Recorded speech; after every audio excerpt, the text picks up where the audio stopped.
Nuer malaken yam kana diala content barwani linguasme kanur online TV channel and wala shanga jandang rawidongwan ka pai bakel ron kina dang raw wiri jandang rawida diich bana jow mishalat guasme aji Africa Union ka kwi Dr. Riek Machar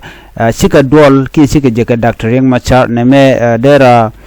jom gwa mugoro de jaleng katada nante Dr. Riek Machar kaja rewich kaju bagwa dana chaji yenten and jo bana kula linga do badana chicken jeka Dr. Riek Machar kaja bantu diala konti chicken kalat ka Dr. Riek Machar bana kaling kaja lerame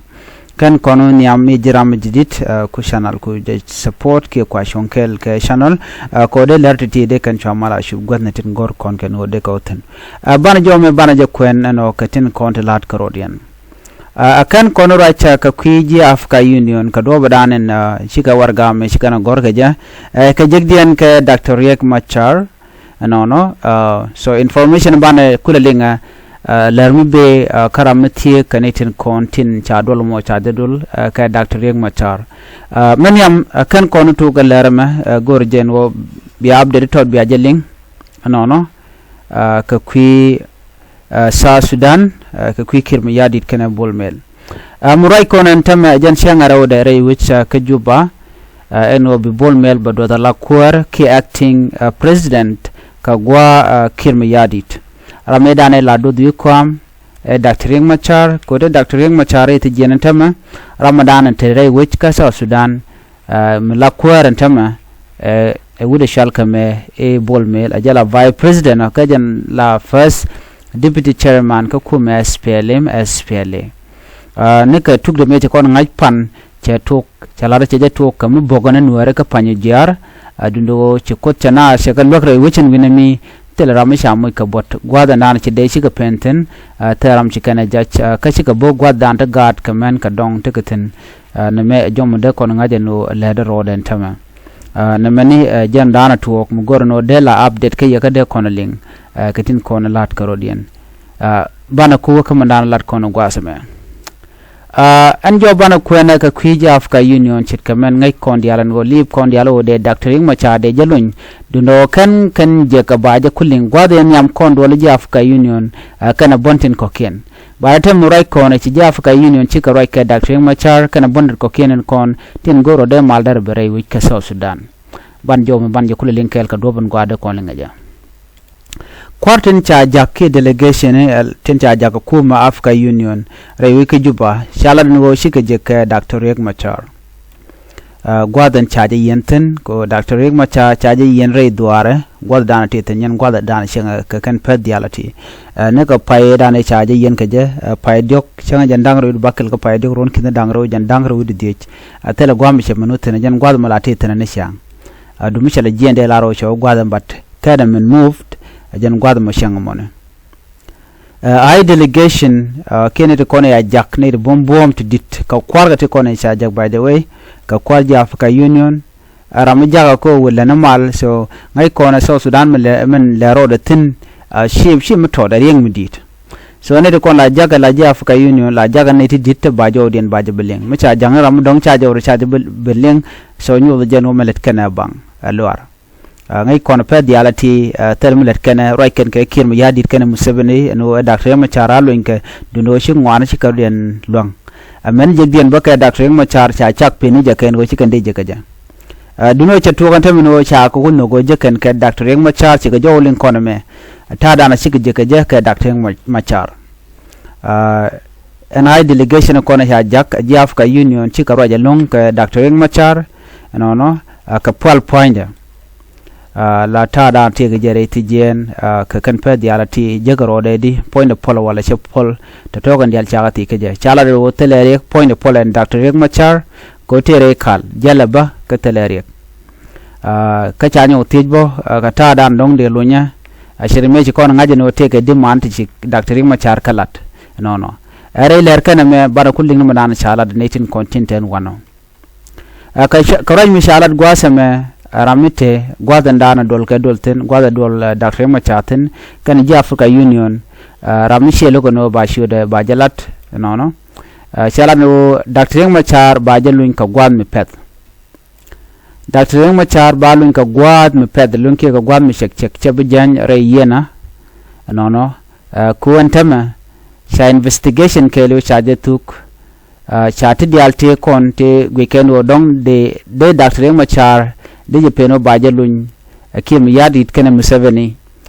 ti dialo cha je gano kan dial ka cash ni ko ngai kono no me yan ke Dr. Riek Machar yan ke je ka kui Nuer wai army re wich ka Nasser ano jen te ga tet ka kore dan jaram dana jok halin wo nyenya ka dich la dich SSPDF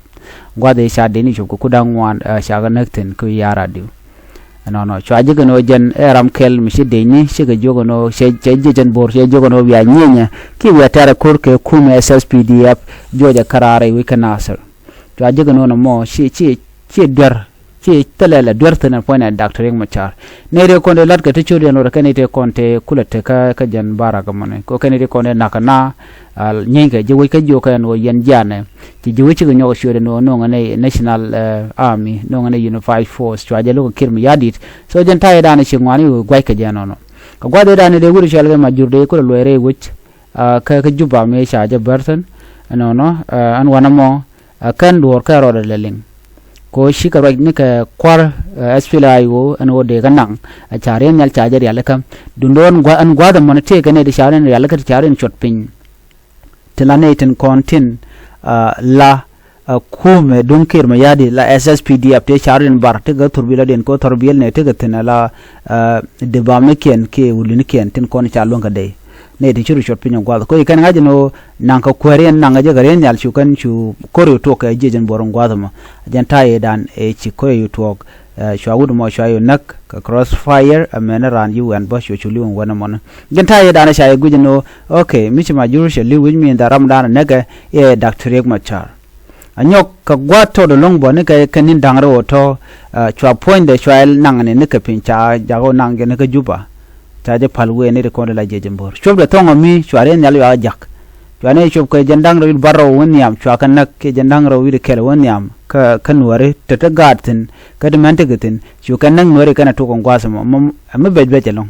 jen do be dane kwa Dr. Riek Machar kwa le yen ka je e jena te ka dwar ka kuma kim yadi do daga nore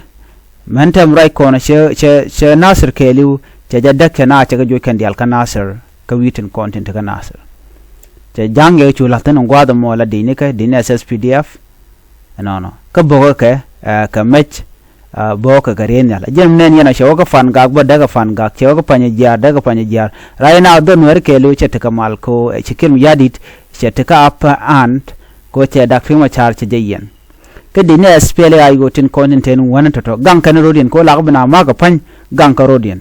so chikim yadit che namo che je yutok jaga no ngam kum Uganda ray wich ka Sudan so jan tay dan ci korche to ko je no muku kon way ci kamana salat gwaseme salado kuma Africa Union no Dr. Riek Machar baje deloñ no baje loñ ka ba lo jere ro ci ke kuma kirm yadit lo bukan mal bukan lat mal dana gorke en kuma Africa Union shikaru den yaje no bukan mal bukan jabe kam Dr. Riek Machar kene kirm yadit kene kuma kir ko jandana gorke kana tok ci ka janya long talum let kana gorke jano de kan lalet badal ka mal dana de kan no goro jano de kore ya kapchong ko talum da dien am ge ka golka no de Sudan de nyogo nong mal kam nuori kana jang ko janta dan tetin no de na de ko marka ka jodana bi kana je ajikalar no bikan mal ronkin dangre wal badage shatan revitalized peace agreement bukan nyok loiten ka pet ka baje ka ba mal mo baje loy gosde ka dob dana gor ka jegeje batin dialtin kontin gor ka no de laslet ka kwi mal ka kana ba ka lat ka pedalong cikan jomo cikan lat ko de kor de kapchong ka de Sudan de loy mal ka kane de ngotten kan tuk de ka laslet de ka nyok muto ka la permanent constitution de namo de jalalet akan de ni ten kanrol gwaskel ala integration of forces de jalat de kum SPLA kana kum kin yadi de ga mat kendial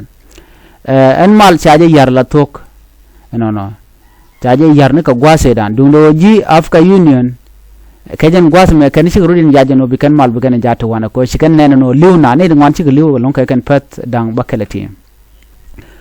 ko dor jetia ko point ne so Sudan bu collapse ni jen misha continue no chena nyinke 2013 2016 antama ke 2025 me still a quarter dien mngod jor mu wo nyoko mare nyok bu so Sudan be chu collapse be chu tel peace be chu ten civil war ten ana mo be shwari karwade no masha gor jeno the peace building de jalat lamal de jalat jendanen gor ken tama shol ji Africa Union kuma SPLA kana kuma IG la SPLA in government can SPLA on to door la in opposition shalga keno dega kodega na kapchong kana ka ko shon gon kundial gwas mo na kamin lat kamal ajene shwa kor shwa jater ngai kon madan le roda no kum ke ma yadit ajala de mila ka jakoni berek bojo lat boga kum SPLA boga netin kondin chunka kum SPLA la nit kon shunga Dr. Machar kel so ajaram dan le tichodien lot anono dundo on tema ka jom chala de ken palakor anono alat kana mal chala no kum Africa Union delegation chicken bijian ray which kajuba amenimi cha Dr. Machar cha jalun ka cha mal cha jalat gosde kan shoren jaja no chicken bijere which amenimi cha mal cha bere ka so Sudan ki amenimi cha Dr. Machar cha ja konlun rate jien gwas dan teten ajen jo shala de mo kan Africa Union chine bijien amenimi cha Dr. Machar cha ja konlun chine bijien amenimi cha mal cha jenung re which ka so Sudan kamal banung ko mi cha Dr. Machar cha jalun ajen manakulu wogat ko kene ko ngai ke je tamne dia lep ko ni election ka ke ma yadi donne we ngode we kami yan political leader so do bodi de mal